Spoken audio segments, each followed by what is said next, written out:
ঐতিহ্যবাহী এবং বিখ্যাত পুজো। এই পুজোটা দেখতেও কিন্তু অনেকে আসে। সেটা হচ্ছে নবদ্বীপ রাসের শ্রী শ্রী মহিষমর্দিনী মাতা পুজো, মানে পোড়ামাতলার মহিষমর্দিনী নামে কিন্তু বিখ্যাত এই পুজোটা। আর এই হলো গৌরাঙ্গিনী মাতা, যেটা কিন্তু অত্যন্ত বিখ্যাত পুজো। মানে নবদ্বীপ রাসের কয়েকটা পুজো, মানে পুজো তো প্রচুর হয়, 400, 500, 550 এরকম পুজো হয়, তবে কয়েকটা পুজো আছে যেগুলো খুব বিখ্যাত। তাকে আমরা এই বাইরে থেকে আপাতত দর্শন করছি যতটা পারছি। এই হচ্ছে মায়ের রূপ। বলে দিই, 8 হাতে কিন্তু মায়ের পুজো হয়। এই মায়ের নাম কিন্তু ডুমুরেশ্বরী মাতা পুজো। নবদ্বীপ রাস উৎসবের তৃতীয় পর্বে তোমাদের সকলকে জানাই স্বাগত। আজকের এই তৃতীয় পর্বে তোমাদের নবদ্বীপের রাসের অনেকগুলো কিন্তু ভালো ভালো প্রতিমা এবং নামকরা ঠাকুর কিন্তু দেখাতে চলেছি। এবং এই ভিডিওতেই নবদ্বীপের সর্বপ্রথম যে কালী পুজো বা বলতে পারো নবদ্বীপের রাসের প্রথম প্রতিমা কিন্তু দেখাবো আজকের এই ভিডিওতেই। তাই অবশ্যই ভিডিওটা কিন্তু স্কিপ করো না। আশা করি তোমাদের ভিডিওটা খুব ভালো লাগবে। আজকের তৃতীয় পর্বের প্রথম যে জায়গায় এসছি সেটা হচ্ছে আমাদের এলানিয়া কালীমাতা পূজা। এই পুজোটা কিন্তু সর্বপ্রথম রাসের পুজো এবং প্রথম কালী পুজো হিসাবে কিন্তু জানা যায়। এবং এই হচ্ছে সেই পুজো প্রাঙ্গণ, মানে মন্দির প্রাঙ্গণ। অলরেডি প্যান্ডেলের কাজ কিন্তু ভেতরে চলছে, তোমরা দেখতেই পাচ্ছ। চলো ভেতরে প্রবেশ করে তোমাদের মাকে দর্শন করাই। গেটে একদম দেখো একটা ব্যানার আছে এবং এখানে দেখো শ্রী শ্রী এলানিয়া কালীমাতা পূজা বলে লেখা। এবং এইখানে কিন্তু সম্পূর্ণ ইতিহাসটা লেখা আছে ছোট করে। এবং এখানে দেখো রাজা কৃষ্ণচন্দ্র প্রতিষ্ঠিত নবদ্বীপে যে রাস উৎসবের প্রবর্তন হয়েছিল এলানিয়া কালীমাতা, তাহাদের মধ্যে অন্যতম সর্বপ্রথম রাস পুজো শ্যামা পূজা বলিয়া কথিত আছে। এবং এটা কিন্তু সম্পূর্ণভাবে তোমরা পজ করে পড়ে নিতে পারো।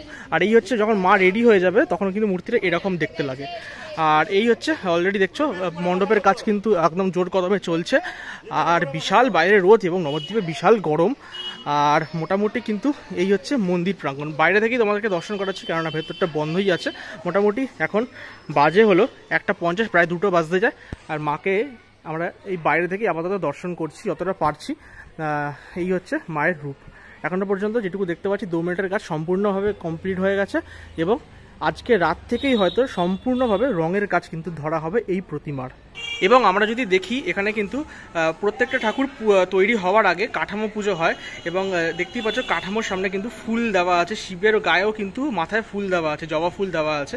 আর এই হচ্ছে মায়ের রূপ আমরা দেখতে পাচ্ছি। মুখটা দেখা যাচ্ছে না যদিও বাঁশের জন্য, তবে এই হলো মাকে দেখতে। মোটামুটি কিন্তু প্রায় 15-16 ফুট হাইটের কিন্তু উচ্চতা সম্পন্ন এই প্রতিমা আমরা দেখতে পাচ্ছি। এলানিয়া কালীমাতা দেখানোর পরে এখন আমরা কিন্তু চলে এসেছি মা চণ্ডীর কাছে। এবং এই ঠাকুরটিকে বলা হচ্ছে চণ্ডী মাতা পুজো। তবে আমি প্রথমে দেখে ভেবেছিলাম মহিষমর্দিনী হতে পারে, কেননা 10 হাতের মা দুর্গার মতোই কিন্তু মায়ের রূপ এখানে আমরা দেখতে পাচ্ছি। তবে এখানে এসে যারা কাজ করছে তাদের থেকে জানতে পারলাম এটাকে বলা হয় চণ্ডী মাতা পুজো। মায়ের কিন্তু এখানে দুর্গারই মতো 10টা হাত, মানে দুর্গারই রূপ এটা। এবং যেমন এখানে অসুর আছে তেমনই সিংহ, সব কিছুই কিন্তু এখানে বিরাজমান। তবে নামটা চণ্ডী মাতা পুজো। এবং এখানে দেখতেই পাচ্ছ প্যান্ডেলের কাজও কিন্তু চলছে এখানে। এবং ঠাকুরের যে কাজ, মানে দোমেটের যে কাজ, সেটা প্রায় 95% কিন্তু অলমোস্ট ডান হয়ে গেছে। এখানে কাজ চলছে দেখতেই পাচ্ছ। এবং আগামীকাল অর্থাৎ 12ই নভেম্বর থেকে হয়তো এই ঠাকুরের রং শুরু হয়ে যাবে। চণ্ডী মাতা পুজো দেখানোর পরে আমরা এখন দেখাবো তোমাদের গঙ্গা মাতা পুজো। আর এই গলির ভেতরেই এই সেই সোজা আমরা দেখতে পাচ্ছি গঙ্গা মাতা পুজো, ওখানে ঠাকুর তৈরি হয়ে আছে। চলো দেখে আসি। এই হচ্ছে কিন্তু গঙ্গা মাতা পুজো, মানে মায়ের যে রূপ তোমরা দেখতেই পাচ্ছ। নিচে কিন্তু মকর মাছ আছে। প্রথম যে পার্ট তোমাদের দেখিয়েছিলাম সেখানে কিন্তু একটা গঙ্গা মাতা পুজো ছিল, তবে সেই ঠাকুরটা বিশাল বড় ছিল। এবং ঠাকুরটা কিন্তু অনেকটাই মানে বড় চওড়া ছিল ওইটা, যেটা ফার্স্ট পার্টে দেখিয়েছিলাম। এবং এই ঠাকুরটা কিন্তু এই বছর প্রথমবার দেখাচ্ছি তোমাদের। এটা গঙ্গা মায়ের পুজো হলেও হাইটটা অনেকটাই ছোট, তবে এখানেও মকর মাছ আছে এখানে নিচে তোমরা দেখতেই পাচ্ছ। এবং এছাড়াও কিন্তু আশেপাশে কিন্তু প্রচুর দেবতারাও আছেন। গঙ্গা মাতা পুজোটা দেখালাম, তারপরে ঠিক চলে এলাম হচ্ছে আমরা শ্রী শ্রী অকাল বোধন মাতার পুজোর সামনে। এই সামনেই কিন্তু গঙ্গা মাতা পুজোটা ছিল, সামনের গলিতে। ওখান থেকে আবার মেন রোডে এসেই আমরা এই পুজোটা পাবো। আর এই পুজোটাও কিন্তু এখানে বেশ অনেক দিনেরই পুজো। এবং মা দুর্গারই পুজো রূপ এটা। যদি তোমরা ভালো করে লক্ষ্য করো, এখানেও কিন্তু মা দুর্গার 10টা হাতি এখানে পুজো করা হচ্ছে। এবং সামনে কিন্তু তোমরা বেশ কিছু অনেক হনুমান থেকে শুরু করে অনেক ভগবানরা আছেন। এবং এখানে এই পুজোটাকে বলা হচ্ছে মা অকাল বোধন পুজো। আমরা অকাল বোধন মানে কিন্তু জানি শ্রী রামচন্দ্রের যে অকাল বোধন, সেই যে রূপটা সেটাকে কিন্তু এখানে তুলে ধরা হচ্ছে। মানে শ্রী রামচন্দ্ররা আছেন এখানে, হনুমানজি আছেন, আর সেই রূপটাকেই মায়ের কিন্তু এখানে পুজো করা হয়ে থাকে। অকাল বোধন বধ তোমাদেরকে দেখালাম প্রতিমা, সেইখান থেকে সোজা চলে এলাম। এখন আমরা চলে এসেছি মহি রাবণ বধ প্রতিমার সামনে। এই প্রতিমাটি কিন্তু দেখতেই পাচ্ছি এটা কিন্তু কালী মায়ের রূপ আমরা যেরকম হয় সেরকম কিন্তু আমরা দেখতে পাচ্ছি। এই হচ্ছে মা কালীর যে রূপ সেটাই, তবে এখানে নামটা আলাদা। অবশ্যই নামের পেছনে নিশ্চয়ই কারণ আছে। নামে আমরা বুঝতে পারছি রাবণ বধের একটা কিন্তু মানে কথা আছে। তো সেখানে আমরা দেখতে পাচ্ছি নিচে একটা মানে ওষুধ টাইপের এখানে করা হয়েছে, যদিও এটা এখনো তৈরি হয়নি। আর এখানে দেখছি মা যেমন একদম শিবের গায়ের ওপর পা দিয়ে দাঁড়িয়ে থাকে সেই রূপটাই এখানে আপাতত ফুটে উঠেছে। এছাড়াও কিন্তু এখানে মানে হনুমানজি আছেন এবং অন্যান্য দেবদেবতারাও আছেন।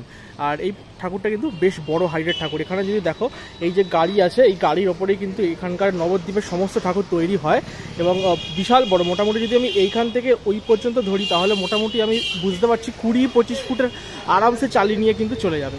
আর অলরেডি প্যান্ডেলের কাজও কিন্তু এখানে একদম জোর কদমে কিন্তু চলছে। মহিরাবণবার পুজোটা দেখানোর পরে সোজা আসলে এই যে মোড়টা দেখছে 4 মাথার মোড়, এই মোড় থেকে তোমরা এদিকে যদি চলে যাও তাহলে কিন্তু একটা বিশাল বড় মহিষমর্দিনী পুজো পাবে এবং তার জন্য কিন্তু অলরেডি লাইটিংয়ের গেট এখানে দেওয়া হয়ে গেছে অলরেডি। এটা কিন্তু হয়তো টেস্টিং হয় সন্ধ্যাবেলায়, তবে আমি তো সকালবেলায় এসেছি তাই দেখাতে পারলাম না। এছাড়াও কিন্তু বিভিন্ন ধরনের যে মানে ব্যানারের যে গেট সেগুলো আমরা দেখতে পাচ্ছি। আর এই হচ্ছে সেই বিশাল আকার মায়া মহিষমর্দিনী পুজো যেটা দেখাতেই এখানে এলাম এবং ঠাকুরটা কিন্তু অলমোস্ট রেডি। ঠাকুরের রঙের কাজ কিন্তু শুরুও হয়ে গেছে এবং তোমরা যদি দেখো ওপরে যে চালচিত্রটা আছে সেখানে কিন্তু তার যে ডিজাইন সেগুলো কিন্তু কাজ অলরেডি শুরু হয়ে গেছে। আর এই পুজোটা কিন্তু 66তম বর্ষে এবছর পদার্পণ করছে। মা দুর্গারই কিন্তু রূপ বুঝতেই পারছো, মা মহিষমর্দিনী। এবং অলরেডি প্যান্ডেলটা যদি তোমরা দেখো বিশাল বড় আকার কিন্তু প্যান্ডেল কিন্তু করা হয়েছে এবং রাস্তার ওপরেই এরকম কিন্তু প্রচুর নবদ্বীপে আমরা পুজো কিন্তু দেখতে পারি। এবার চলে এসেছি আমরা শ্রী শ্রী ডুমুরেশ্বরী মাতার পূজার সামনে। এইটা আমি প্রত্যেক বছর দেখাই। একদম হচ্ছে সামনে মহিরাবণ বধ, ওখান থেকে ঢুকে গেলাম মহিষমর্দিনীটা তোমাদের দেখালাম, দেখি আবার মেন রোডে এসে এদিকে চলে এলাম এই ডুমুরেশ্বরী মাতার পুজো। ভেতরে ঢুকি, চলো তোমাদেরকে প্রতিমাটা একবার দেখিয়ে আনি। ওই হচ্ছে কিন্তু ভেতরে মাতৃ প্রতিমা তৈরি হচ্ছে। এখানে কিন্তু মায়ের 8টি হাতের পুজো হয় এবং এটাও মায়ের দুর্গারই একটি রূপ এখানে হিসেবে পূজিত করা হয়। তবে এখানে মায়ের কিন্তু 10টা রূপ মানে হাত নয়, এখানে কিন্তু মায়ের 8টি হাতে কিন্তু পুজো করা হয়। প্যান্ডেলের যে কাজ সেটা কিন্তু দেখতে পাচ্ছ শুরু হয়ে গেছে, একদম জোর কদমে কাজ চলছে প্যান্ডেলের। তার সাথে মূর্তি তৈরির কাজও চলছে জোর কদমে এবং বলা ভালো মাটির কাজ কিন্তু শেষ হয়ে গেছে এবং এখানে রঙের যে কাজ শুরু হওয়ার আগে যে মায়ের গায়ে যে হোয়াইট প্রলেপটা মারা হয় সেটা কিন্তু কাজ চলছে। এবং এখানে আরেকটা জিনিস লক্ষণীয়, এখানে কিন্তু মায়ের বাহন যে আছে সেটা কিন্তু সিংহ নয়, এটা কিন্তু ঘোড়া। হ্যাঁ, বেশ কিছু দুর্গা ঠাকুরের বাহন কিন্তু ঘোড়া হিসাবেও কিন্তু রাখা হয়, তার অবশ্যই একটা কারণ আছে, তবে সেই কারণটা এক্স্যাক্ট আমার জানা নেই, তবে সেটা কিন্তু আমরা এখানেও দেখতে পাচ্ছি। তবে এখানে মায়ের আরেকবার বলে দিই 8 হাতে কিন্তু মায়ের পুজো হয়। এই মায়ের নাম কিন্তু ডুমুরেশ্বরী মাতা পুজো। এটাও কিন্তু খুব বিখ্যাত এবং ঐতিহ্যশালী পুজো নবদ্বীপ রাসের। সামনেই ছিল ডুমুরেশ্বরী মাতা পুজো, সেখান থেকে একদম দেখে তোমরাও চলে আসতে পারো রণকালীতে। এবং লাস্ট ইয়ার আমি এই পুজোটা তোমাদের দেখিয়েছিলাম, এবারও তাই দেখালাম এই 3য় পর্বে। এটা হচ্ছে রণকালী, এটাও কিন্তু মা কালীর একটি রূপ এবং একটি মায়ের কত রকম রূপ হতে পারে আমরা কিন্তু নবদ্বীপে না আসলে রাসে এটা সত্যি কথা জানা যায় না। তাই এইটা কিন্তু রণকালী নামে বিখ্যাত এই কালী ঠাকুরটা। এবং এই ঠাকুরটাও একদম রাস্তার ওপরে কিন্তু এত বড় একটা প্রতিমা কিন্তু পুজো হয় এবং পুজোর সময় কিন্তু এই জায়গাটা বিশাল মানে লাইটিং আলো জ্বলে যায়, দেখতেও খুব ভালো লাগে, একটা উৎসব মুখর পরিবেশ থাকে পুরো এই রাস্তা জুড়ে, প্রচুর মানুষের ভিড় থাকে। আর ঠাকুরটা যদি দেখি আমরা বেশ ভালোই বড় ঠাকুরটা। আমরা যদি দেখি এই বেদি থেকে এখান থেকে যদি দেখি ওই মাথা পর্যন্ত প্রায় আমার আনুমানিক 20-21-22 ফুট তো মিনিমাম একটা চালচিত্র নিয়ে কিন্তু এটা হবে। আমি এই মুহূর্তে আছি পোড়ামাতলা বাজারে। এই হচ্ছে বাজার সংলগ্ন এরিয়া, খুবই কনজেস্টেড রাস্তা এবং এখন তো তাও ফাঁকা আছে, কেননা এখন মোটামুটি বেজে গেছে 2:43, 3টে বাজতে যায়। সকালবেলা এই জায়গাটা প্রচণ্ড ভিড় থাকে, তবে এই ভিড়ের মধ্যেও ঠিক এই জায়গাটা এত ছোট জায়গাতেও খুব বিখ্যাত একটা পুজো হয়। এইটা নবদ্বীপ রাসের অন্যতম ঐতিহ্যবাহী এবং বিখ্যাত পুজো।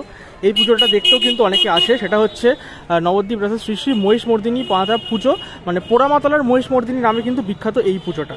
আর এই হচ্ছে তাদের কিন্তু ব্যানার আমরা দেখতে পাচ্ছি, রয়্যাল সোসাইটি মহিষমর্দিনী পুজো। মায়ের যে রূপ সেটা একদম যেমন মহিষমর্দিনীর হয়, মা দুর্গার রূপ, 10টা হাতের মায়ের দুর্গা অসুরকে বধ করছেন সেই মহিষমর্দিনীর রূপ আমরা এখানে দেখতে পাচ্ছি। রঙের কাজ কিন্তু অলরেডি শুরু হয়ে গেছে।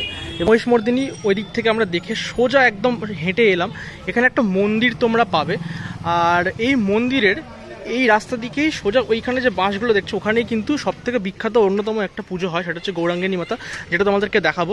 আর এই মন্দিরের একদম যদি এই অপোজিটের রাস্তা ধরে আমরা সোজা চলে যাই তাহলে কিন্তু রানীর ঘাট কিন্তু আমরা পেয়ে যাব। তো চলো আজকের ভিডিওর একদম শেষ ঠাকুর সেটা হচ্ছে গৌরাঙ্গিনী মাতা, তোমাদেরকে কিন্তু দেখিয়ে আনি। এই হলো একদম মন্দির প্রাঙ্গণ আমরা দেখতে পাচ্ছি। আর অলরেডি এখানে বাঁশের কাজও শুরু হয়ে গেছে, অলরেডি প্রচুর বাঁশ এসে গেছে আরও প্যান্ডেলের কাজের জন্য। আর এই হলো গৌরাঙ্গিনী মাতা, যেটা কিন্তু অত্যন্ত বিখ্যাত পুজো। মানে নবদ্বীপ রাসের কয়েকটা পুজো, মানে পুজো তো প্রচুর হয়, 400, 500, 550 এরকম পুজো হয়, তবে কয়েকটা পুজো আছে যেগুলো খুব বিখ্যাত। যেমন একটু আগে যেটা দেখিয়ে আনলাম পোড়ামাতলার যে মহিষমর্দিনী, হ্যাঁ এগুলো কিন্তু খুব বিখ্যাত পুজো। আর তোমরা যদি লক্ষ্য করো তাহলে এখানেও মা কিন্তু 8টা হাতে কিন্তু পুজো হচ্ছে, মানে গৌরাঙ্গিনী মাতা 8 হাতে কিন্তু পূজিত হয়। এবং রঙের কাজ কিন্তু এখানে শুরু হয়ে গেছে, বলা ভালো রঙের আগে যে হোয়াইট কোডিংটা হয়ে থাকে সেই কাজটাই চলছে এই মুহূর্তে। আর এটাও কিন্তু দেবী দুর্গারই একটি রূপ। এখানে কিন্তু আমরা দেখতে পাচ্ছি দুটো সিংহ আছে, মানে সিংহ বা বাঘ যাই বলো না কেন আছে দুটো, এবং তার সাথে কিন্তু মায়ের দুপাশে কিন্তু সম্ভবত এগুলো সখী হয়তো তারা কিন্তু আছেন। এবং এই হলো মা গৌরাঙ্গিনী মাতার রূপ। নবদ্বীপ রাসের তৃতীয় পর্বে তোমাদের কিন্তু খুব বিখ্যাত পুজো এই তৃতীয় পার্টে দেখালাম, এবং প্রায় সম্ভবত 10টা পুজো দেখালাম। তো কেমন লাগলো অবশ্যই রাস পূর্ণিমা তৃতীয় পর্ব, সেটা কিন্তু অবশ্যই কমেন্ট বক্সে জানিও। এর আগে দ্বিতীয় পর্ব এবং ফার্স্ট পার্ট তোমাদের যে লিঙ্ক আছে ভিডিওর, সেটা কিন্তু এই ভিডিওর ডেসক্রিপশনে দিয়ে দিয়েছিলাম। তোমরা চাইলে কিন্তু যারা দেখোনি দেখে নিতে পারো, লিঙ্কে ক্লিক করে, সেটা ডেসক্রিপশন বক্সে আছে। আর চলো বিদায় নিচ্ছি খুব তাড়াতাড়ি, দেখা হবে পরবর্তী ভিডিওতে। প্রত্যেক বছর রাস তোমাদের দেখাই, এই বছরে 3টে পার্টে রাস কিন্তু তোমাদেরকে দেখিয়ে দিলাম নবদ্বীপের। আশা করি নবদ্বীপ থেকে যারা দেখছো তারা কিন্তু ডেফিনেটলি কমেন্ট করো, এবং অবশ্যই নবদ্বীপের এই পুজোগুলো লোকের মধ্যে ছড়িয়ে দিও, এবং সেটার জন্য কিন্তু অবশ্যই শেয়ার করতে হবে। চলো দেখা হচ্ছে খুব তাড়াতাড়ি পরবর্তী ভিডিওতে। আজকের মতো বিদায় নিলাম।